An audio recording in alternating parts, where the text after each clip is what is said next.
Hunger for food, money, success, and knowledge is present everywhere. Hunger at the end leads to satisfaction. Similarly, it also leads to success.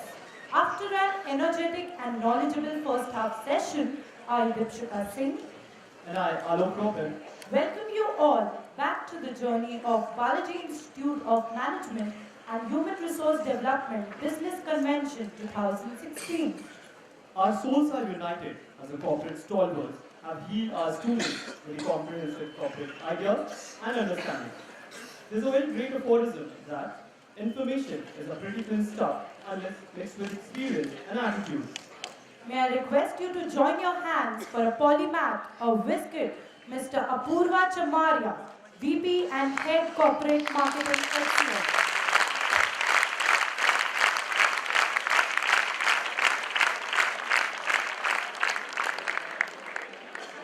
I would like to call upon the stage Dr. G. Gopalakrishna, Director of DIMHRD, to welcome our guest with a bouquet.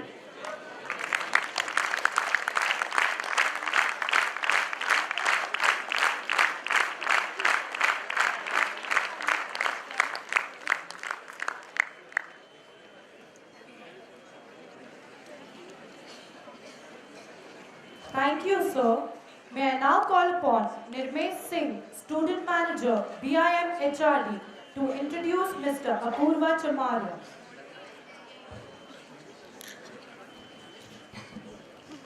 Good afternoon, one and all present here.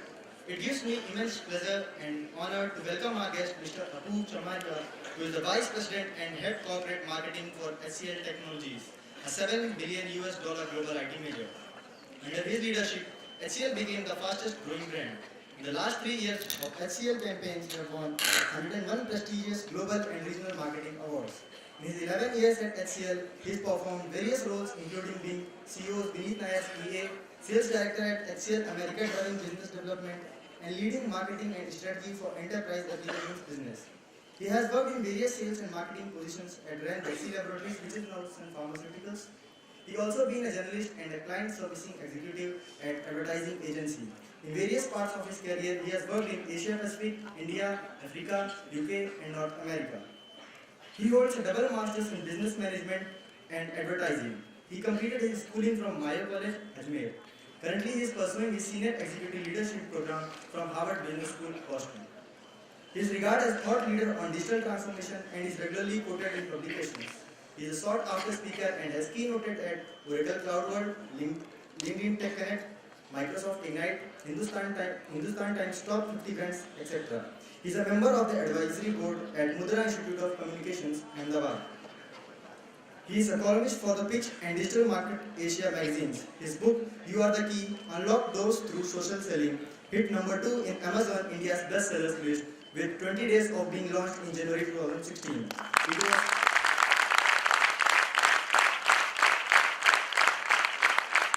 It was also recognized by Prime Minister Modi for contributing to Digital India.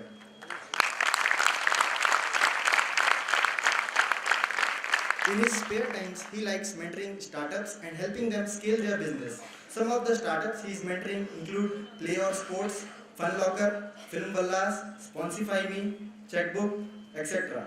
Government of India recently appointed Apurva sir as an advisor to Invest India, Department of Industrial Policy and Promotion. Sir,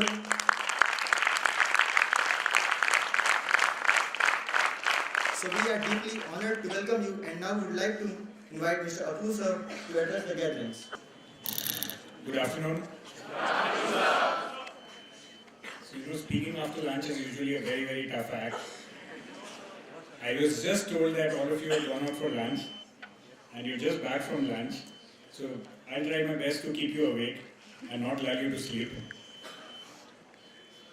I have a presentation which has 200 slides. Very good. So, at least I got a remark out of you. It's a pleasure to be here. I was here last year addressing your seniors, and some of you might have been in the audience. It's a fantastic college. I love coming here. It's very green, it's very organized, and it's very professional. So Firstly, let's put your hands together for all of you being awesome guys.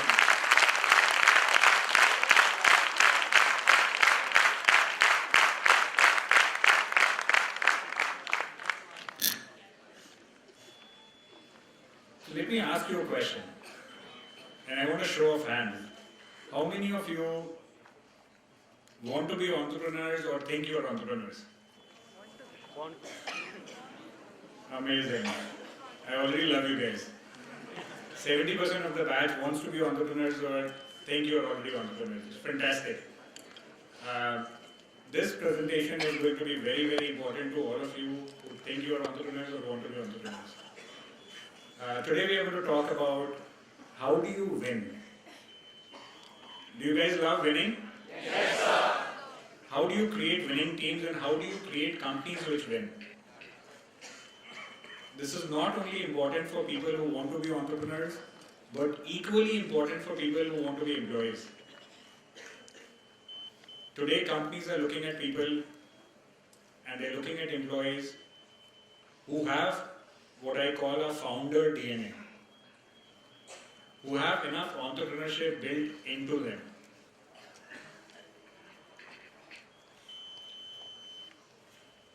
One very interesting data point is, and I was reading somewhere, I think it was in Fortune, the amount of change which the world has seen in last 3 years is more than the change which the world has seen in 30 years, last 30 years.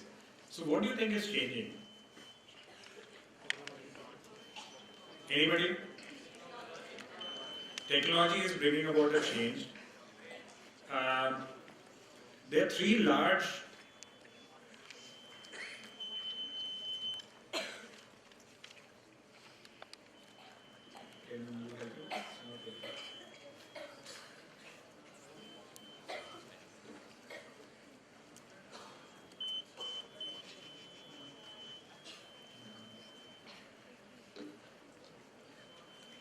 just bear with us. Funnily enough, I have always had this experience. When you're about to start a presentation, either the file doesn't open or the projector doesn't work. So I'm very experienced in this. Anyway, while they try to fix the... Okay, it's working now. So, what is changing in the world is, firstly, all the information you need to find in the world is available online. And let me give you an example. Today, if you wanted to understand how 3D printing works, it will possibly take you 2 hours of search on YouTube to understand most of what is needed to start printing in a 3D format.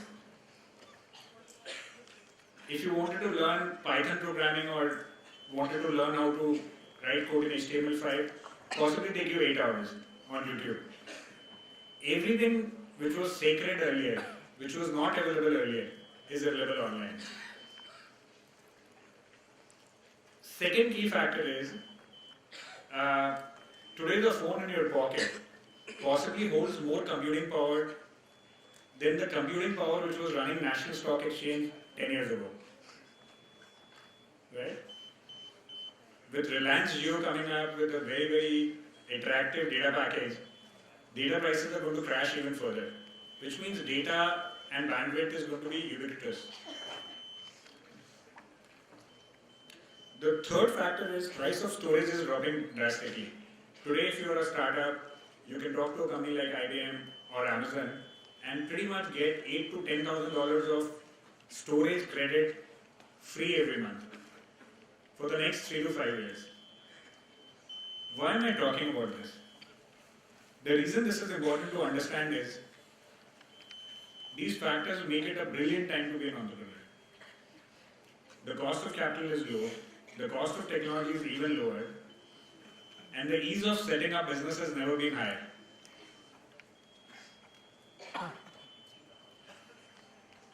What is really, really happening is the world is changing from an economy being driven by market share.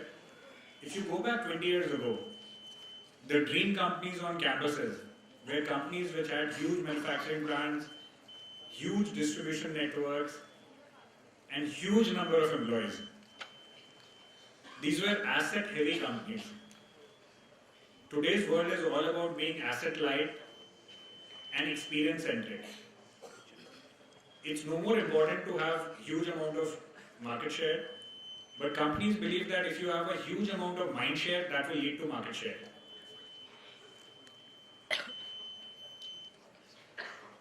Why is this happening? What has changed? And who are the people driving the change? What is really changing is 10 years ago, 20 years ago, in every category you had 2 or 3 products. If you spoke about cars, you had a Fiat with a hand gear shift, you had an Ambassador, and at best you had a crummy Maruti 800. To get any of those cars when you wanted it, in the color you wanted it, you possibly needed to know someone or pay a premium. It's completely changed. Today it's all about customer centricity, mass personalization, long tail product management. Today there are people possibly in your college, people sitting around you who could be interested in a genre of music which possibly has only 20 people in the world who listen to it. And you would still be able to find it online, download it, buy it, listen to it, create a fan community on Facebook. That's what has changed.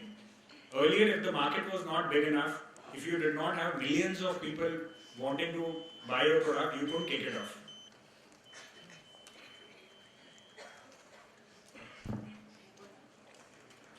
Okay, while they fix this, now who are the people who are driving this change? The people who are driving this change are people whom I call as smart creatives. Who are smart creatives? All of you, that's a very good answer. But what really differentiates smart creatives from other people,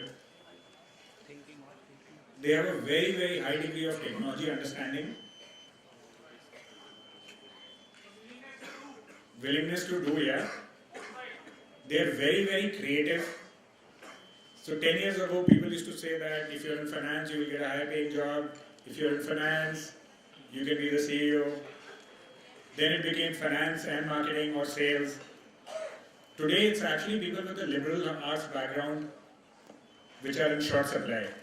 So if you have a history honors degree, if you've done an arts graduation, if you've actually done a course in design thinking, those are the kind of people which are in short demand. Most of the business schools I go to have 60-70% of the batch is engineers. Being an MBA or being an engineer is almost like doing a BCom 10 years ago now. It's become a very hygiene condition.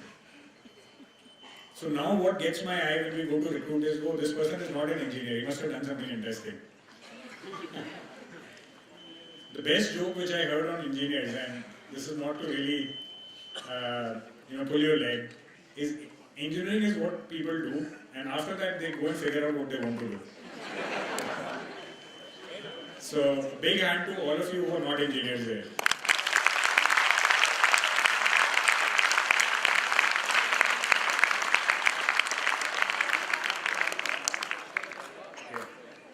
The third thing that smart creative people have,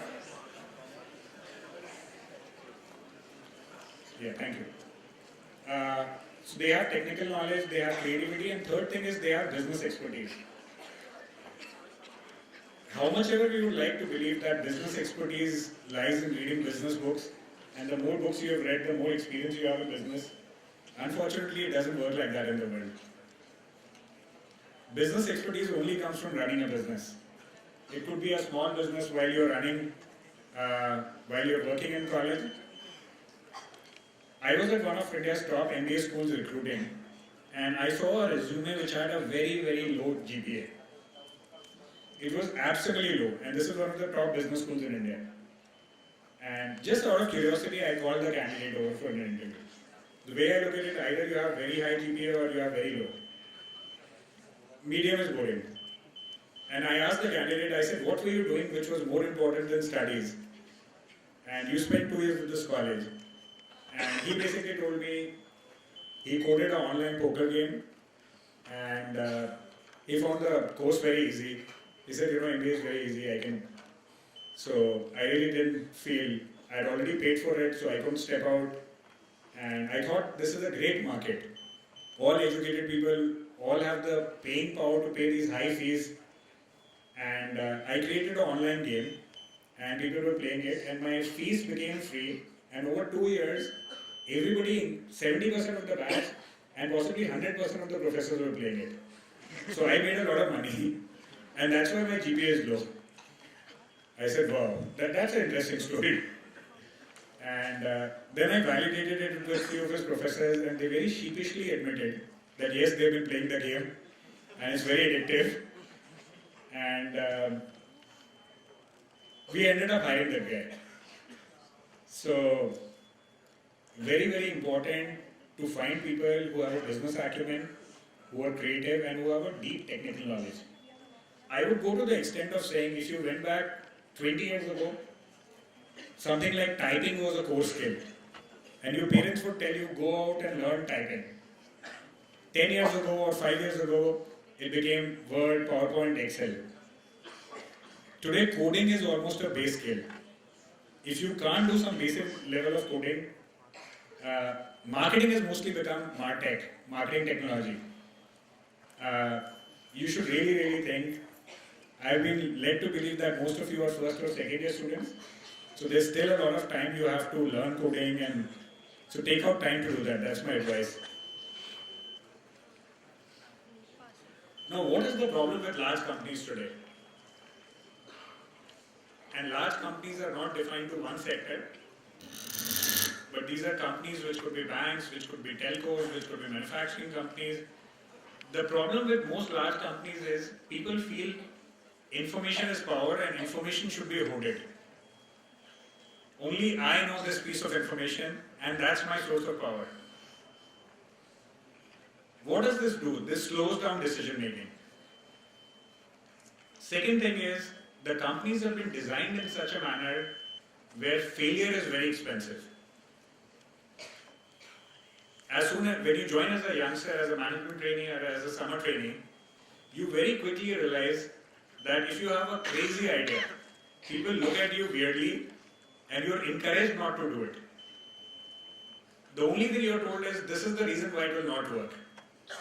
These are 10 reasons why it will not work. The third thing is decision making is completely centralized. It's very top down. Think about the words we use in management. We will use penetration strategy. Pricing, right? We will kill competition. Where does it come from? All this comes from army, which is a very traditional command and control style of management.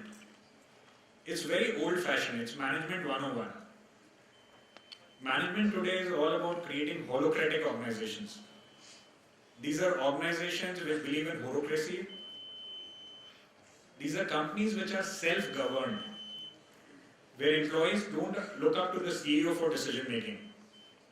These are self-governed, people are accountable and empowered to take decisions. That's the next wave of organization. These organizations move much faster than large companies.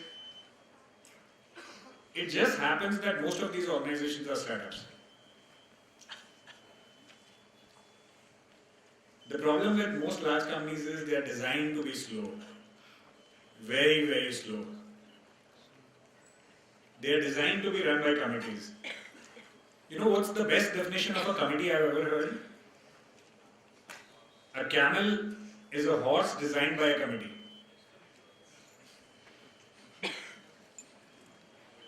Either the joke was very sophisticated or you're very sleepy.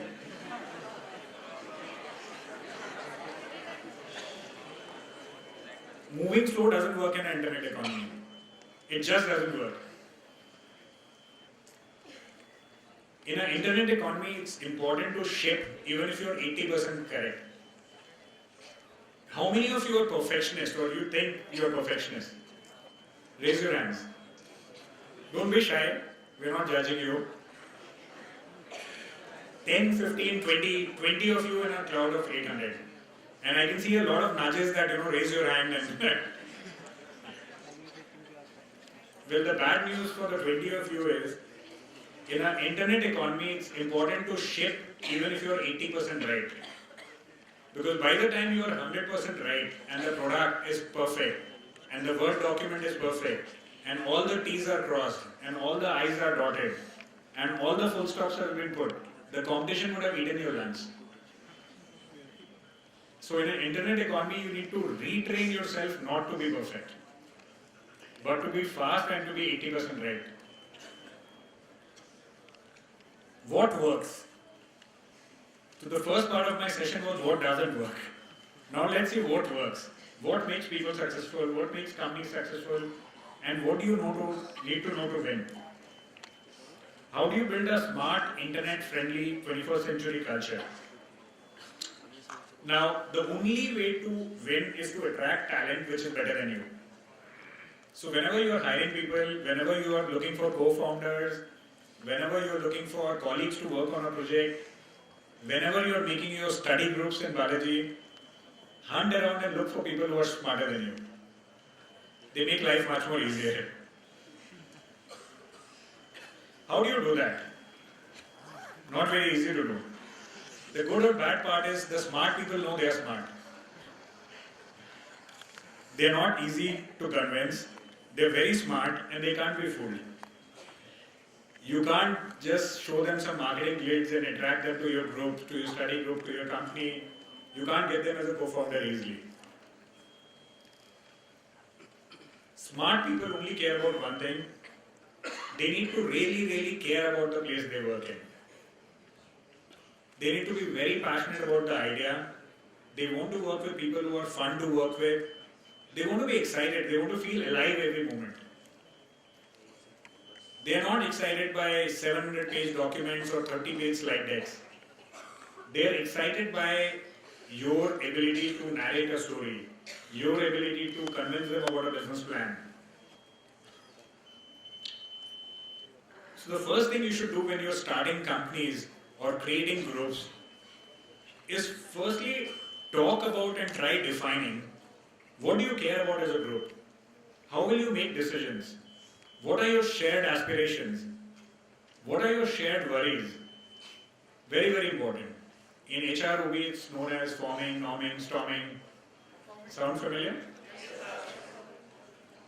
It's not only a concept. Very important to do. What this does is a core bunch of people stay together. There are shared goals, shared values. Even more important, once you have defined these, you have to live by them.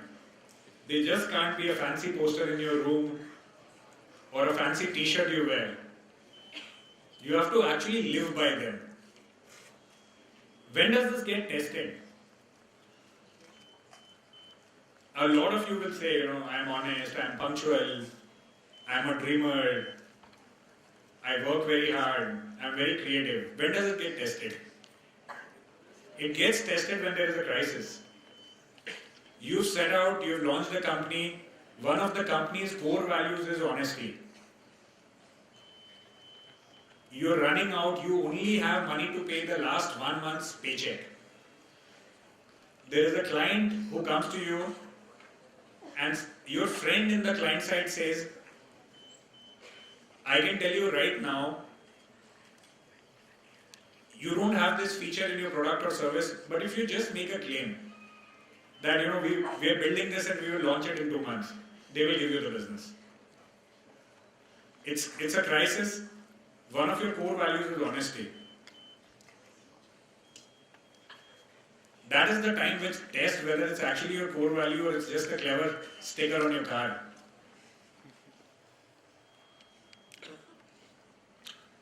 It's best to work in small teams. Amazon has this very interesting philosophy that the optimum team size is a team which can finish lunch in 2 pizzas. Right? Best teams are, at least in HCL, we practice what are called teams of 30. The reason they are the best is, if you are working in a 100 people team, nobody knows anybody, nobody cares about anybody. Anyways, it breaks down to smaller teams, silos within them. None of the silos get along well with each other and no work gets done.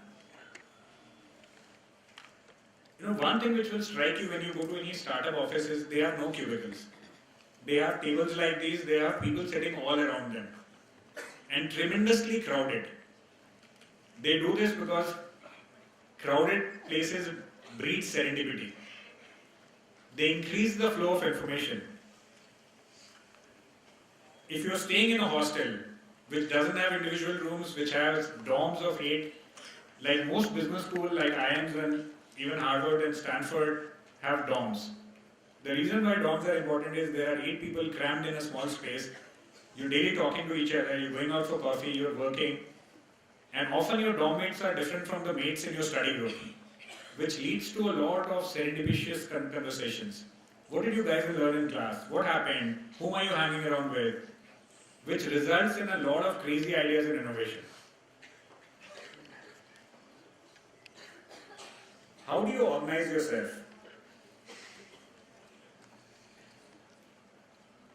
Like one of the things which you guys are doing right now is organizing this fest. Now my experience when I was in college was usually the 4th year kids are the guys who manage, they give all the gyan, and the 1st year and 2nd year run around. This was my experience, maybe it's changed now. I'll tell you why it doesn't work. This kind of organization is organization by seniority. It is not organizing the team around impact. Because maybe there is someone in 1st year who knows all the sponsors and he should lead the sponsorship team.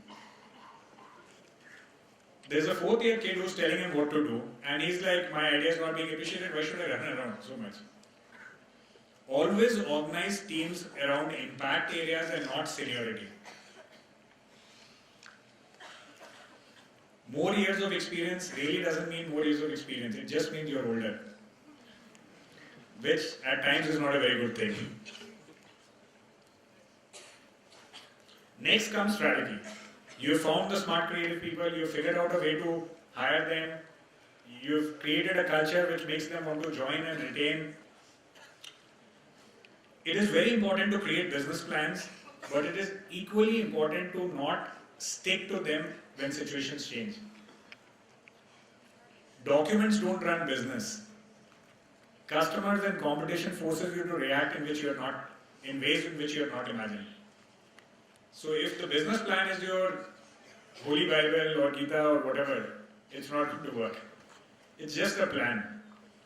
And we know what happens when you are making plans. God has other plans. So you need to have the ability to pivot, drop out your assumptions, change your track. The other and more important part is smart creatives hate being told what to do. Are there people in the room who really hate being told what to do? Raise your hands. Wow. I feel I'm the only non-smart creative in a bunch of smart creatives. The business has to be based on a strategic insight. It can't be based on a strategic plan. The difference is your plan will change a lot. Your foundation will be stable. So if you are Ola, and your insight was a large population of Indians don't own cars, but they want to have the dignity of going to a place in a car or an automobile, you started with that core foundation. The foundation is not changed. Today you are also doing autos. You are doing shared cars. Right? That's the difference between a plan and a stable foundation. Now, what does a foundation have? And what is the difference between a plan and a foundation? The first core tenet is build superior products based on deep insights. That's the only way to get product market fit. Good insights don't come from sitting in air-conditioned offices or sitting in fancy Starbucks. Good insights come when you walk around the road, when you meet people, when you do consumer research, when you talk to real users who are using alternate products or products of your competition. It's very important to know competition, but equally important not to follow competition. How many of you think being competition-centric is a good idea? Okay? Very few of you. That's a very good sign. You should not be competition-centric. You should be customer-centric. Because if you are very competition-centric, you will lose track of customer. You will end up following what the competition is doing. If the competition is an internet company giving a 50% discount, rather than focusing on improving your customer value proposition, you will follow and you will give a 60% discount.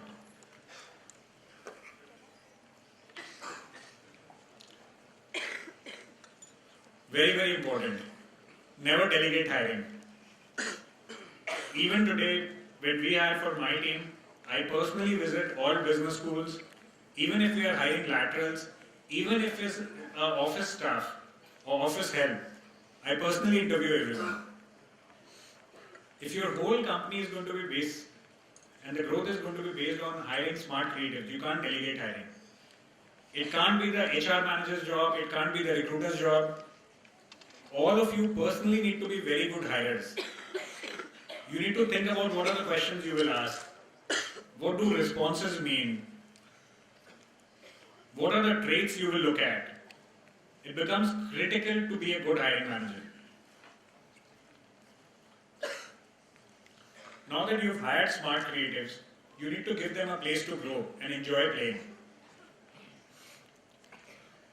If you don't give them the freedom to run, it kills their spirit and independence. And either they quit or they stop being smart creatives. It happens. How many of you have done your summers last year? Summer training internships? This year.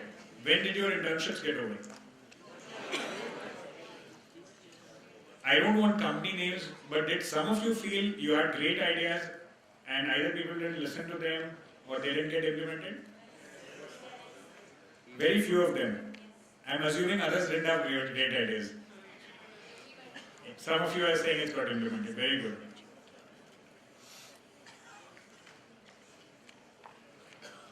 We are often taught it's very important to build consensus. Do you work in groups? Do you get group assignments? How many of you think building a consensus is very important? Most of you. Well, I have bad news for you. It's a very overrated virtue.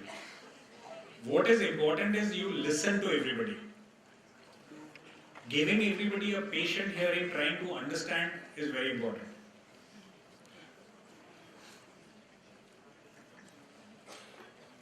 It's never about agreeing with everyone. It's about finding the right answer. If there are 8 people in the team and 5 of you feel this is the right way to go, 2 of you are not saying anything, and one of them is convinced that all of them have got it wrong. It often makes sense to stop yourself and try to understand why is that one person so committed to his or her idea.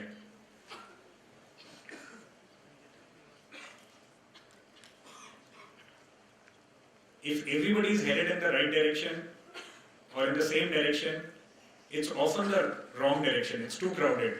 The doorway will get jammed.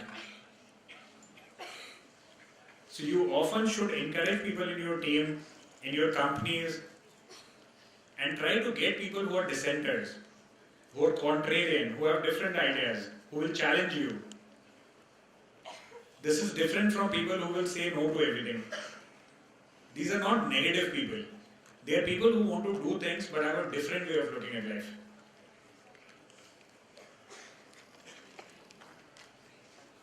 Communication is very, very important.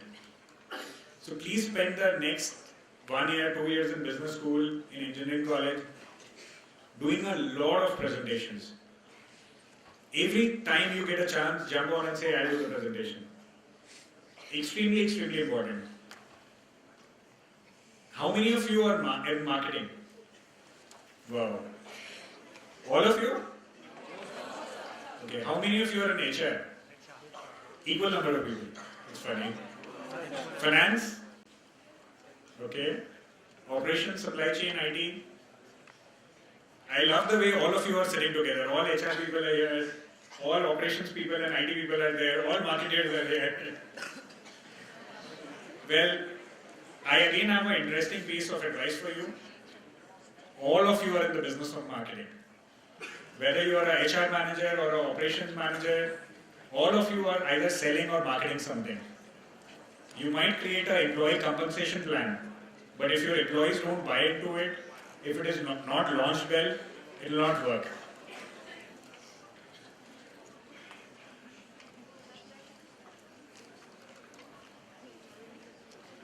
Let's talk about goals. When you entered college, did you have goals? Can any of you share your goals with me? Okay, let me ask you a very, very interesting thing. Does anybody watch Suits here? What is the famous Harvey Specter line on goals?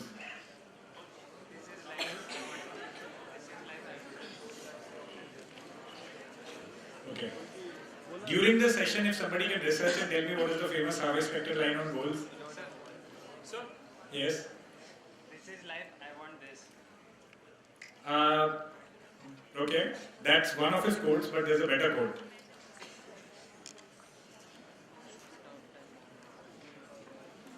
He says, I don't have objectives, I have goals. The difference between objectives and goals is objectives backed by a clear direction, time-bound approach is goals. So I'm sure a lot of you had goals some of your goal must have been to get a dream job, somebody's goal must have been to get an education and a dream job. It's very important to have unreasonable, unattainable goals. The reason why this is important is at every step the world will tell you it can't be done. Today, if you were to tell somebody, I want to launch a company and raise $100 million, what would people say? Can't be done. It's brilliant, you're on the right track. What is the use of having a dream, a goal which is too small and everybody thinks you can do it? Anyways, you will do it, it's not exciting. Have goals which people laugh at. Have goals where people call you mad. Those are the right goals. Very, very important to have such goals. Whenever you are setting out your goals, use this trick to test whether the goals are large enough. There's a very famous management thinker called Andy Grove. Andy Grove was the founder of Intel. It's a large microprocessor company. And Andy Grove said companies should believe in BHAGs. Big, hairy, audacious ideas, goals. We have changed it in HCL, we call it BHAIs, BHAIs. Big, hairy, audacious ideas. We don't want to bhag, we don't want to run. We want to be the big daddy.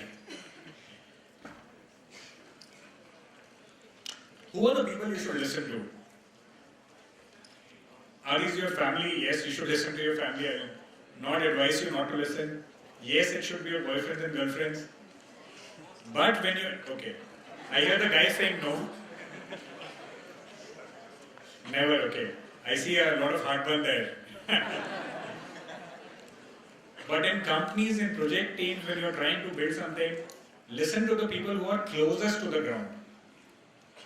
These are not people who are accountants. It's usually not your CEO. Listen to people who are actually working with customers, who are building products.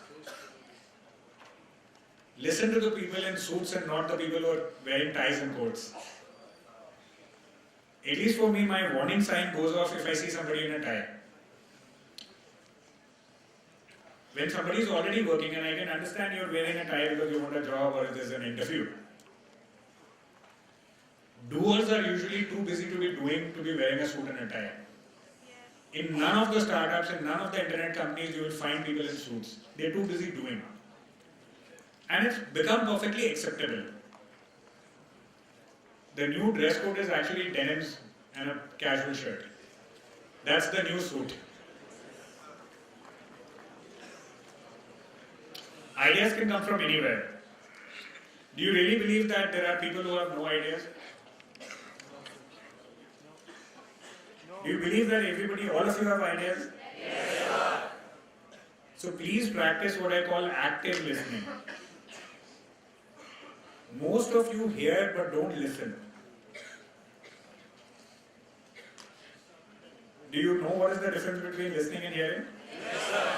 Very good. I can tell you when I was in college, I didn't know. So you're already way ahead of me. So all you need is a big idea. Ask yourself what could be true in 5 years. I'll give you a simple example. 10 years ago, the biggest business for any courier company was shipping documents. Mark sheets, property papers. In 10 years, that business totally collapsed. What happened? Everything became a PDF or an email. The action moved to shipping internet packages. You order from Amazon and you get a shipment. All the courier companies moved to shipping.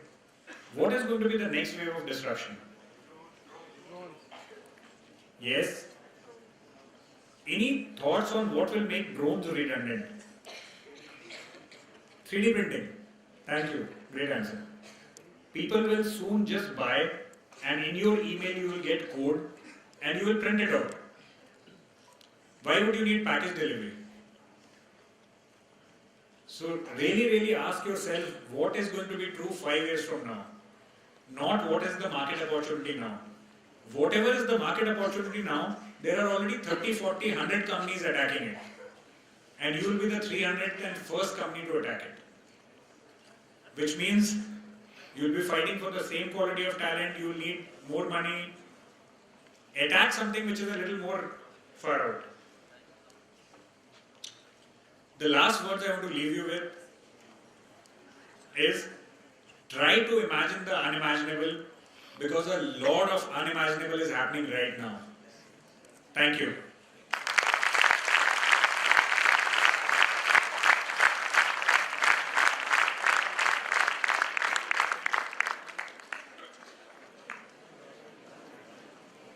Any questions?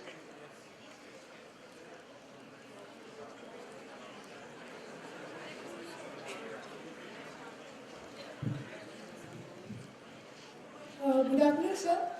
I'm Kirti Radhakrishnan, BMHRD Marketing. My question is that few days ago there was a news regarding that HCL has approached High Court for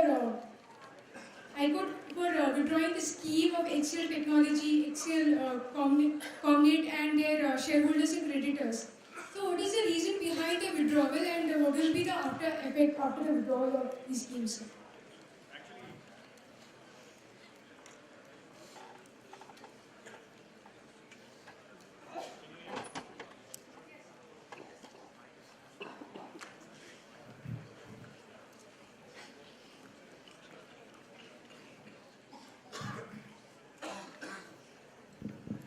That's a great question.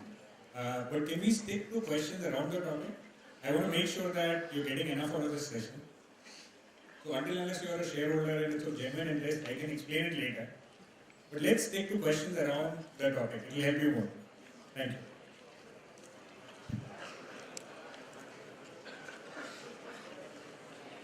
Any questions on marketing, on building businesses?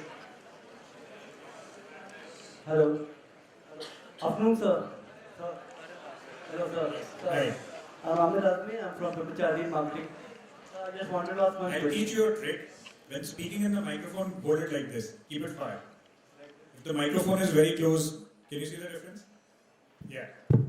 Sir, I just wanted to ask one question, sir. You said dream should be one thing that it shouldn't be attainable. It should be quite big.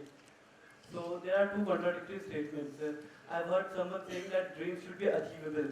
It should be something which is real. So don't you think that these are two contradictory statements? What's your take on this? These are not two contradictory statements. These are statements from two different people. There's a difference. So it is your take on this. My take is there are people who are reasonable, and reasonable people only make reasonable progress. It is upon you, do you want to make reasonable progress or do you want to make unreasonable progress? You really cannot make unreasonable progress by being reasonable and having unattainable dreams. Different kind of people. I am very unreasonable, so for me a reasonable dream doesn't work. Thank you. Hello. Sir, I'm Arjun from Senior Operations DAMO. So regarding perfectionist, you are telling that you have to, at this point of time, you have to, even if you attain 80% of any product or service, you have to sell it, else the competition will take it off. But if you see the example, who made it for 80%, they sold it. Recent example being Note 7, Galaxy Note 7, which they did capture the good market share of iPhone 7 and 7S, but they failed it because of the battery problem, because it was not perfect. Second, Innova, Toyota Innova and the Toyota's, those products. It was not complete. They sold it. Should it they have a huge and they're having the highest market share regarding cars. But they are still not perfect and they are now back with $16 billion to reform everything because of the emission problem. Great question. Thank you for asking.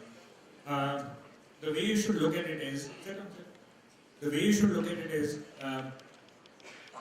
there are two schools of thought. One is waterfall, and those of you who've done software engineering will understand it.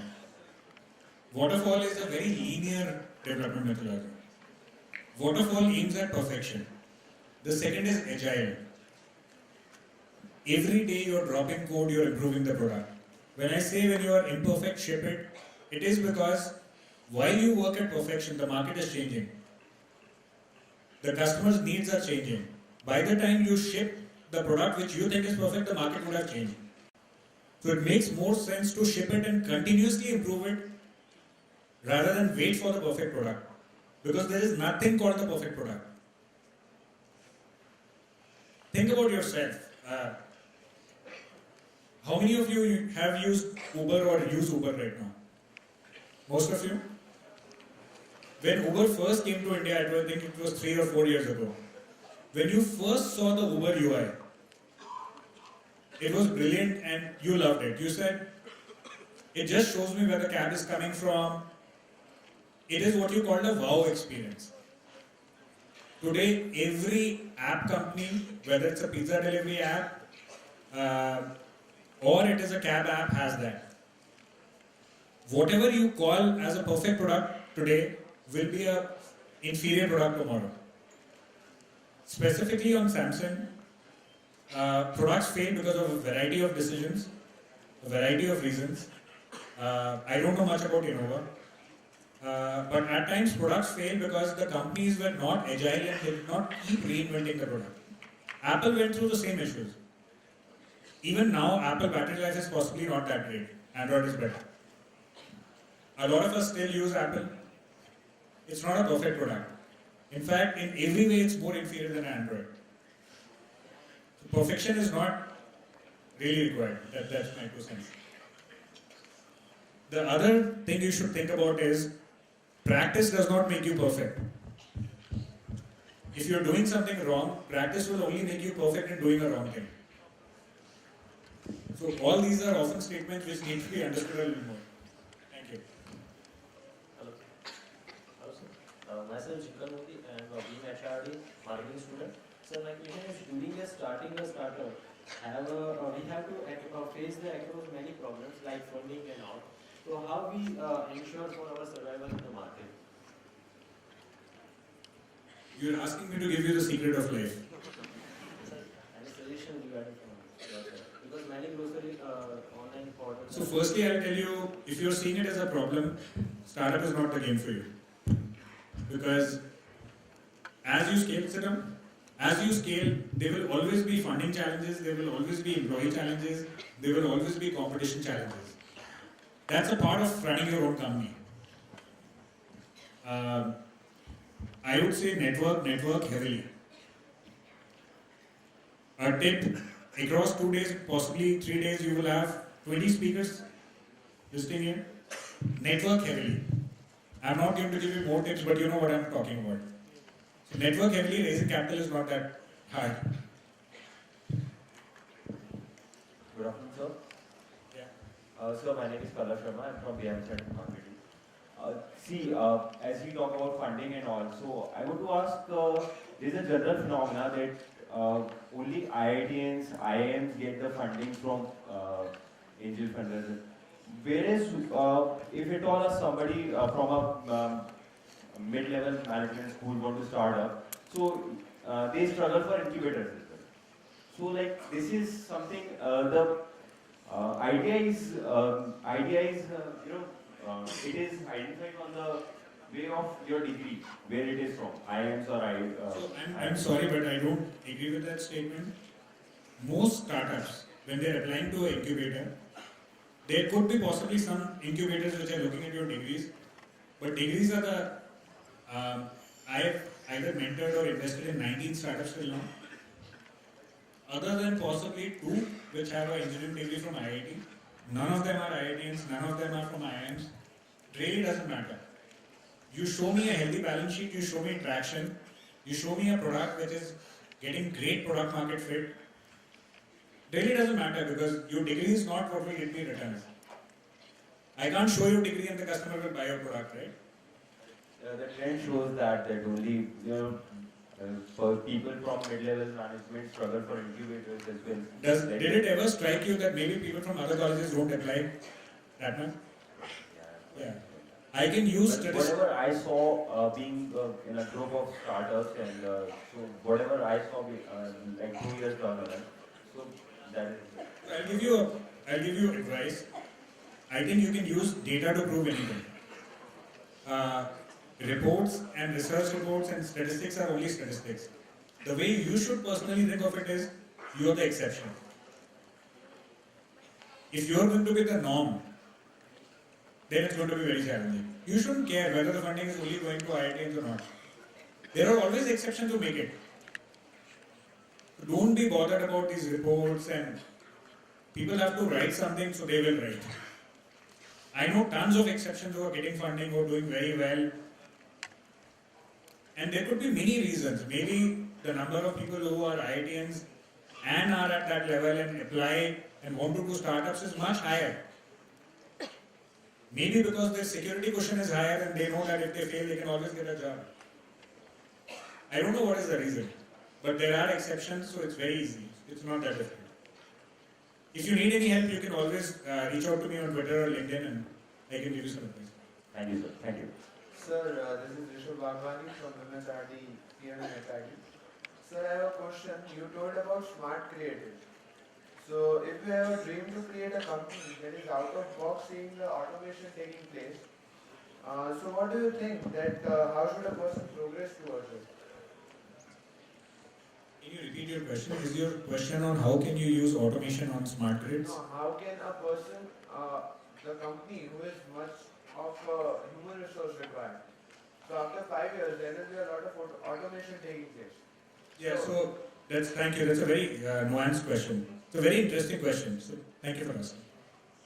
So the gentleman's question is, will automation replace and reduce a lot of jobs? What does it mean for people like you and me? Yes, it will reduce jobs, but I don't think it will really hamper us. Automation is going to be a huge blessing because everything which is routine, everything which is mundane will get automated. There's going to be a lot of machine learning based stuff, there's going to be a lot of cognitive computing. And think about yourself. There's a lot of stuff which you do. Is there any value in taking a car to servicing? Does anybody enjoy taking a car to servicing? That's not the kind of time you want to spend in a day. If there is a programmable button where you just hit the button and the car drives itself, and there's a very famous paper on cars that will own themselves, which means they will come out of a factory, you will not buy them, I will not buy them, the cars will buy themselves on a loan, will drive themselves, the money they collect will be used to pay the loan off, they will go for servicing, and finally after their shelf life, they will go to a retraction center and get recycled.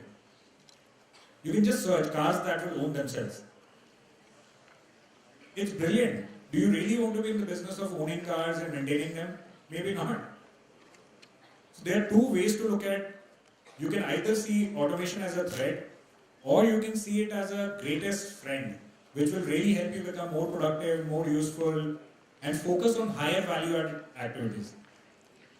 In fact, in software there's going to be a lot of automation. It's already happening. A simple thing like password reset. Right now, when you call help desk, somebody, a human picks up. We are already in HCL doing it. We have a bot called Lucy, which automatically resets your password by verifying your employee ID, and so there's a lot of automation which is already happening. Thank you. I think we don't have time for any other further questions. Thank you. You've been a great audience. God bless you. I'm sure this session will enlighten our path for success, and it will help us in nurturing our future. Aspiring upcoming entrepreneur in this room will definitely gonna be benefited and will make the best of both the worlds in future. Shri Balaji Society, look forward for your many more sessions in future, sir. Thank you so much. May I now request Professor D.S. Kadam, Director, Projects and Alumni Affairs, to present a token of love to our guest.